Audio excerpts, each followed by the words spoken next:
सबको प्रणाम करता हूँ और प्रणाम करना कोई जरूरी नहीं, पर अब सब कर रहे तो मैं भी कर लूँ।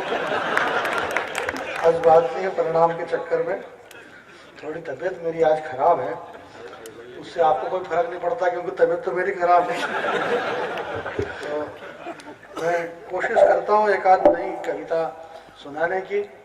मंच के तमाम बड़े वरिष्ठ कवि इस मंच पर विराजमान हैं और आदरणीय श्री हेमंत श्री मालजी जिनका मैं बहुत बड़ा फैन हूँ, और दा भाई हमारे बीच में, और कुमार मनोज जी, ये तीनों लोग मेरे बाद में कविता पढ़ेंगे।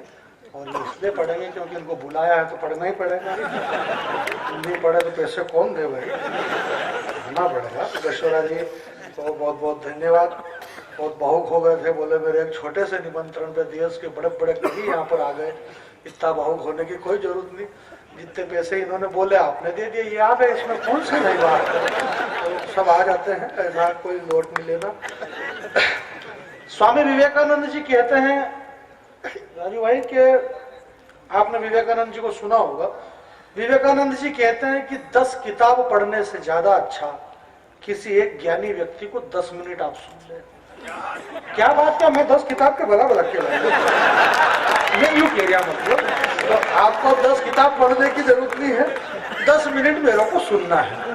भाई अपन अपने आप को छोटा क्यों बता। वो अक्षर चला गया और ये राजकुमार बादल और ये इंदौर में परसों के कवि सम्मेलन में इतना भावुक हो गया और बोले मैं बहुत छोटा कवि हूँ, मंच का छोटा कवि हूँ, मंच का छोटा कवि, ऐसा कर करके न हमारी कविता गीत सुने। प्रोग्राम हुआ तो इसका तो कुछ नहीं, प्रोग्राम खत्म हुआ, प्रोग्राम के बाद में आयोजक ने 2000 रुपए काट लिए, बोले छोटा है तो काट लो 2000 रुपए। इसको मत बोलो आप छोटा, आदमी को हमेशा बड़ा बन के रहना चाहिए। इस तरह से सारी बातें हैं। हम मतलब यार हम अपने आप को छोटा क्यों बताएं यार। राजस्थान स्थापना दिवस आज है, 9 संवत्सर है, बहुत सारी चीजें हैं आज, और इन सारे कवियों ने आपको बता दिया कि आज राजस्थान स्थापना दिवस है। अच्छा करा इन्होंने बता दिया, नहीं तो अपन दीपावली समझ जाते। बहुत महत्वपूर्ण इसलिए बड़े हैं यार ये कवि, इनको इतनी बड़ी बड़ी जानकारी रहती है जो किसी को नहीं रहती है, जो इनको रहती है। मत उंगलियां उठाया करो सरहदों पर, मत उंगलियां उठाया करो सरहदों पर, महाभारत के भगवान रहते हैं। बस खत्म है बात। अब आहा करो कि वहां करो, भाई सरहद पे उंगली मत उठाओ, भारत के भगवान रहते हैं।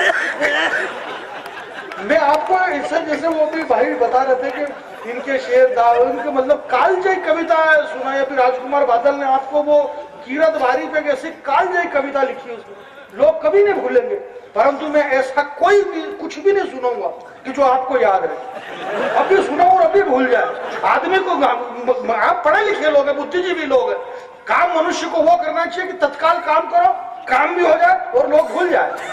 नरेंद्र मोदी ने नोटबंदी का काम करा, पूरे देश में विरोध किया, थोड़े दिन में सब भूल गए, मामला ठीक ठाक, फिर से उत्तर प्रदेश अपना याद नहीं रहता, काम क्यों करो नहीं अपन यार। भाई भाई मैं एक बात कहना चाहता हूँ मनोज भाई, यहाँ हमारे अखबार के लोग बैठे हुए, क्या इस मंच पे अभी तक बालकवी बैरागी आए, यहाँ पे सोम ठाकुर जी आए, नीरज जी आए, कुमार विश्वास आए, क्यों नहीं आए? क्योंकि उनकी कविता सबको याद है।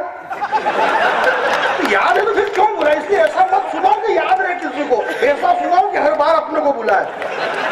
काम ऐसा करो, क्या मतलब है यार, ऐसे कालजयी वालजयी और फोकट कालजयी हो जाए। तो मैं आपको ऐसा सुनाऊंगा जो किसी को याद नहीं रहे सबका। बहुत लोकतंत्र का ये चौथा हिस्सा में सर्वाधिक झूठ ही बोला जा रहा, सर्वाधिक झूठ। मेरे बड़े भाई साहब बैठे हुए हैं, मुंशी माल जी मेरे बड़े भाई साहब है, ये मेरे छोटे भाई है, ये फल, ये झूठ मैं नहीं बोलता हूँ, मेरे कोई भाई नहीं है। क्या मतलब भाई यार, ये राजकुमार बादल यहाँ रहता है भीलवाड़ा, मैं वहाँ रहता हूँ, ये इटावा रहते हैं, और कहाँ पिताजी क्या यही धंधे करते थे इधर होते यार। हाँ मतलब यार कौन किसका भाई, ये कितना बड़ा झूठ है। कम से कम इस पवित्र मंच से तो झूठ मत बोलो यार, कितना सफेद झूठ लगता है कोई। ये सारी पकड़ और ये सारी समस्या का मेन कारण ही है कि हमने मर्जी पड़े उसको भाई बोल दिया। भाई अपन बहुत सारे किसान लोग बैठे हुए, आदमी ऐसे काम मत करो। ये सारे तमाम बड़े कवि दिल्ली, बम्बई, बेंगलोर, हैदराबाद 10-10, 20-20 दिन तक घूमते रहते। मैं कहीं भी नहीं गया हूँ, मैं मेरे घर से सीधा यहीं आया हूँ और यहाँ से वापस मेरे घर चला जाऊँगा। नहीं, अपन 10-10, 20-20 दिन, ये कुमार भाई ये तो कई बार अमेरिका वगैरह भी गए, फ्रांस वगैरह, मैं कहीं भी नहीं गया हूँ, मैं मेरे घर से यहीं आया हूँ। आप 20 दिन 10 दिन इधर उधर रोते फिरो, क्या मतलब अपने घर के सामने दूसरे रोते फिरे? घर पे रहना जरूरी है, मैं घर पे रहने वाला आदमी हूँ। समस्या का मेन कारण नरेंद्र मोदी पूरे दुनिया में घूमते रहे, विदेश में, लोगों का बोले विदेश घूम रहे, विदेश घूम रहे, इनको देश में रहना चाहिए, काम करना चाहिए। मैंने कहा विदेश में तो अच्छा है, यहाँ आ रहा बोले यार ये तो कुछ ही नहीं कर रहा। अब यहाँ आया तो घर घर मोदी, ले घुस गया घर में ये मोदी। अब ये अलग बात है साहब, हिंदुस्तान की 125 करोड़ जनता ने कभी नाइंसाफी नहीं करी है, कभी नाइंसाफी नहीं करी। 125 करोड़ की जनता ने बराबर फैसला लिया है। 10 साल तक हमने एक डॉक्टर को प्रधानमंत्री बनाया, डॉक्टर मनमोहन सिंह प्रधानमंत्री रहे इस देश के। 10 साल में एक डॉक्टर को प्रधानमंत्री बनाया, परंतु 10 साल में अगले ने एक इंजेक्शन नहीं लगाया। अब चाय वाले को प्रधानमंत्री बना दिया, तो चाय वाला दे ऑपरेशन ऑपरेशन पे ऑपरेशन कर रहा। अब चाय वाले को प्रैक्टिस तो है नहीं ऑपरेशन की, तो वो टाके पक गए मायावती और ममता बनर्जी की, चिल्ला रही है बोले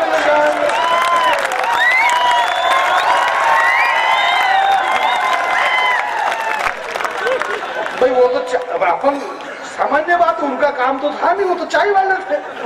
मैं आपको सही बता रहा हूँ कि जिसे हालांकि यहाँ भी चाय नहीं आई अभी तक एक बार, और मेरा ये मानना कब मैं पढ़ूं तब तक मत आना, नहीं आए तो अच्छा है। और क्या मतलब एसिडिटी करती है चाय, पूरे देश को एसिडिटी करवा दी अगले ने, बढ़िया है।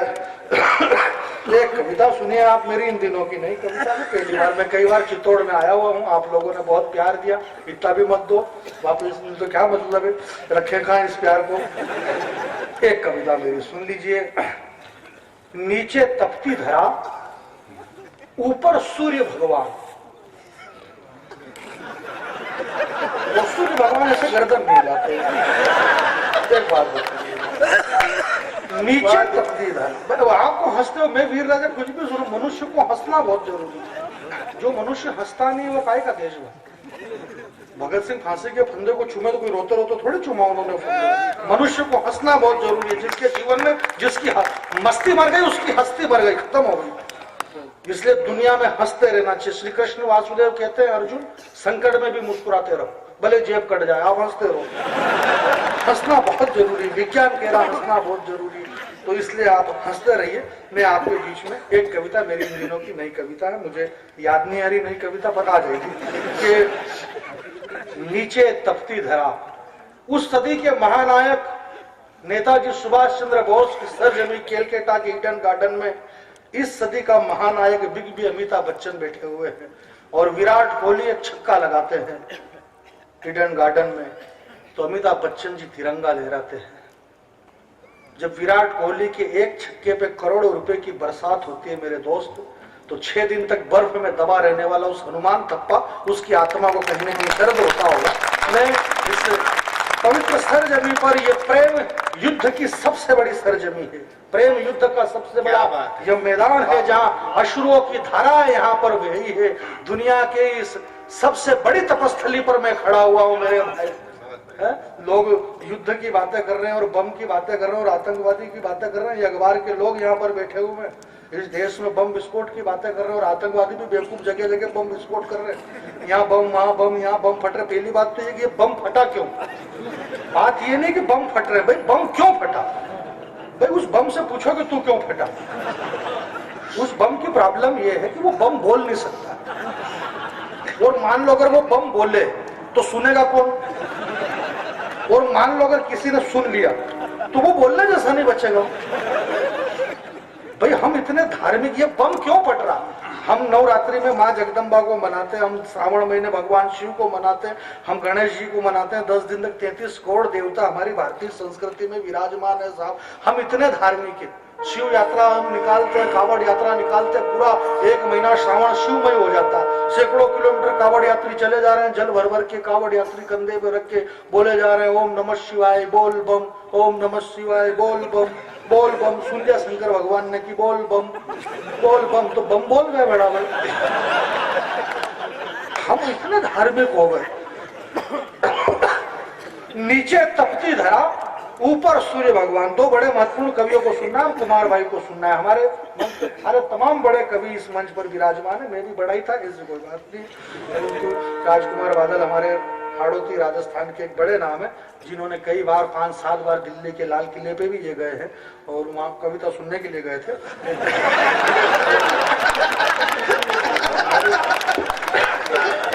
नीचे मैं तो बैरागी, आपने मेरे को क्या किया, तो कई बार सुना इसलिए कि पाकिस्तान की ज्यादा बात नहीं कर सकता हूँ मैं। जैसे हमारे दादा सुकुमार बता रहे थे ना दादा कि वो महिलाओं को रिप्ले करने की बहुत आदत होती है। ये पाकिस्तान और ये कन्हैया कुमार और जेएनयू, कई सारे नाम तो हमने हाईलाइट कर दिए, हमारे कवियों ने हाईलाइट कर दिए। बोले जेएनयू के अंदर से कन्हैया कुमार ने ये कहा, अकबर ओवैसी ऐसा बोल रहा है। भाई कौन जानता कन्हैया कुमार को?